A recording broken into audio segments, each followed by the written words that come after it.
Hello എന്തുവായി? എടാ നൂറ പോന്നടാ. അയ്യോ നൂറ പുറത്തുനിന്ന് എല്ലാരും കൂടെ വന്ന് ആ കൊച്ചിനെ പറഞ്ഞ് ഇതാക്കി പുറത്ത് വണ്ടിയിൽ വന്ന് അത് പോകാനായിട്ട് യാത്രയും ചോദിക്കുന്നു. ആ പിന്നെ കാറ്റത്തെ കിളിക്കൂടും കൊണ്ട് അഡ്വക്കേറ്റ് അഞ്ജലി വന്നടാ. അല്ല അത് ഇത് തീരുമ്പോഴത്തേക്ക് ഇത് തുടങ്ങുന്ന സീരിയലുകള്. ആ സീരിയല് പ്രമോഷൻ വന്ന് തെളിച്ചു പറ എന്നാലും മനസ്സിലാവും. പിന്നെ അത് കഴിഞ്ഞിട്ടേ എല്ലാരും പറയുന്നടാ ഞാനാണെങ്കി അനീഷിന് പിന്നെ ഓട്ടി ഒതുക്കുന്നെന്നും പറഞ്ഞ് എല്ലാരും കടന്ന് എന്നെ ഒരുപാട് പേര് പറഞ്ഞു നിങ്ങളെ അതേപോലെ ഉമ്മാടത്തുള്ള ഇഷ്ടം പോയെന്ന് പറയുന്നത് അൺഫോളോ ചെയ്യുമെന്ന് പറയുന്നത് അങ്ങനെ പറയുന്നത്. അല്ല ഞാൻ ചോദിക്കട്ടെ, നമ്മൾ തുടക്കം മുതൽ ഇവിടെ ഇരുന്ന് വീഡിയോ ചെയ്തതെന്ന് പറഞ്ഞാൽ ഞാൻ അനീഷിന്റെ ആരാധിക എന്ന് പറഞ്ഞ വീഡിയോ ചെയ്യാൻ 39-ാം ദിവസമാണ് നമ്മൾ വീഡിയോ ചെയ്ത് തുടങ്ങുന്നത്. ഫസ്റ്റ് വീഡിയോ നിങ്ങൾ അനീഷ് ആരാധിക എന്ന് പറഞ്ഞിരുന്ന് പറയുന്നതാണ് ഞാൻ എടുത്തത്. നീ പിടിച്ചത്. അപ്പൊ അത് ആളുകൾക്കൊക്കെ ഇഷ്ടപ്പെട്ടതുകൊണ്ടാണ് നമ്മൾ ഇത് കണ്ടിന്യൂ ചെയ്ത് പോയത്. എന്നിട്ട് ഞാൻ എല്ലാവരുടെയും കാര്യം ഞാൻ പറഞ്ഞു. അല്ല ആ വീഡിയോ ആണ് ഏഷ്യാനെറ്റ് കണ്ടത്. ലാലേട്ടനെ കാണാൻ നമുക്ക് പോകാൻ പറ്റിയത്. അവിടെ പോയി ലാലേട്ടനെ പോലെ മനുഷ്യന്റെ അടുത്ത് നിന്ന് സംസാരിക്കാനൊക്കെ പറ്റിയത് നമ്മള് അനീഷ് ആരാധിക എന്ന് പറഞ്ഞ് ആദ്യം സ്റ്റാർട്ട് ചെയ്തത് അങ്ങനെ തുടങ്ങിയാണ്.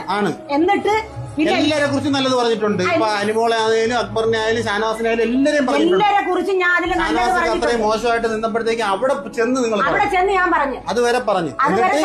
എന്നിട്ട് ഈ അവസാന മണിക്കൂറിലെങ്കിലും അനീഷിനെ നിങ്ങൾ സപ്പോർട്ട് ചെയ്തില്ലെന്നുണ്ടെങ്കിൽ അതൊരു നന്ദികേടാണ്. ഞാൻ കഴിഞ്ഞ ആഴ്ച ഞാൻ പറഞ്ഞതാണെങ്കിൽ നിങ്ങൾ എല്ലാവർക്കും വോട്ട് ചെയ്യണമെന്ന പ്രേക്ഷകരെടുത്ത് പറഞ്ഞു. എല്ലാവർക്കും വോട്ട് ചെയ്യണമെന്ന് അവസാന നിമിഷത്തിൽ ഞാൻ അനീഷിന് വോട്ട് ചെയ്യണമെന്ന് പറഞ്ഞില്ലെങ്കിൽ ഞാൻ പിന്നെ എന്തൊരു അനീഷിന്റെ ആരാധികയാടാ.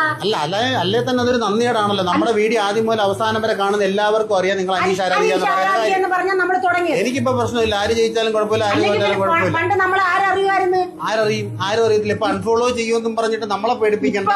അൺഫോളോ ചെയ്ത് പോയാലൊന്നും നമുക്ക് കുഴപ്പമില്ല. നമ്മൾ സാധാരണക്കാര് നാട്ടിലൊരു ഫ്രൂട്ട്സ് നടത്തും. സീരിയലുകാർ മൊത്തം വന്നിട്ട് അനുഭവം വോട്ട് ചെയ്യണമെന്ന് പറയുന്നത് അതിനൊന്നും ആർക്കും ഒരു കുഴപ്പമില്ല. ഈ പാവപ്പെട്ട ഞാൻ ഇവിടെ നിന്ന് പറയുന്നതിനാ കുഴപ്പം. നിങ്ങൾ അനീഷിന് തന്നെ വോട്ട് ചെയ്തു. നമ്മള് എല്ലാം കഴിഞ്ഞു. അനീഷ് തന്നെ വിന്നറും ആവും. അതേപോലെ തന്നെ ലക്ഷക്കണക്കിന് രൂപ നമുക്ക് PR കൊണ്ട് തന്നിരുന്നെങ്കിൽ ഞാൻ കടയിൽ ചെന്നിരുന്ന് ജ്യൂസ് അടിക്കേണ്ട കാര്യം. അങ്ങനെ PR 1 രൂപയെങ്കിലും ആരെങ്കിലും നമുക്ക് തന്നതും തെളിവ് സഹിതം പറയുമെങ്കിൽ നിങ്ങളുടെ സ്വർണ്ണമാല ഞാൻ വെറുതെ കൊടുക്കും. സ്വർണ്ണമാലയൊന്നും തരാൻ പറ്റത്തില്ല. നമ്മള് മേടിച്ചില്ലല്ലോ, പിന്നെന്താണ് പ്രശ്നം? അതൊന്നും തരാൻ പറ്റത്തില്ല. അപ്പൊ നാളെ ഇനിയിപ്പോ ഫൈനലാണ്. നിങ്ങളുടെ അനീഷ് ജയിക്കുന്ന നിങ്ങൾക്ക് കാണട്ടെ. നാളെ എന്തോ പരിപാടി. നാളെ നീ ഇറങ്ങിപ്പോയി കേക്ക് മേടിച്ചോണ്ട് വരണം മര്യാദക്ക്. അനീഷ് ജയിച്ചാലും തോറ്റാലും ഇവിടെ കേക്ക് കട്ട് ചെയ്യുന്നതായിരിക്കും. അനീഷ് ജയിച്ചെന്നും പറഞ്ഞു. അനീഷ് തോറ്റാലും ജയിച്ചാലും കേക്ക് കട്ടി. ആരാധിക? അനീഷിന്റെ ആരാധിക. അനീഷിന്റെ ആരാധിക എന്റെ മനസ്സിൽ എപ്പോഴേ അനീഷ് ജയിച്ചു കഴിഞ്ഞു.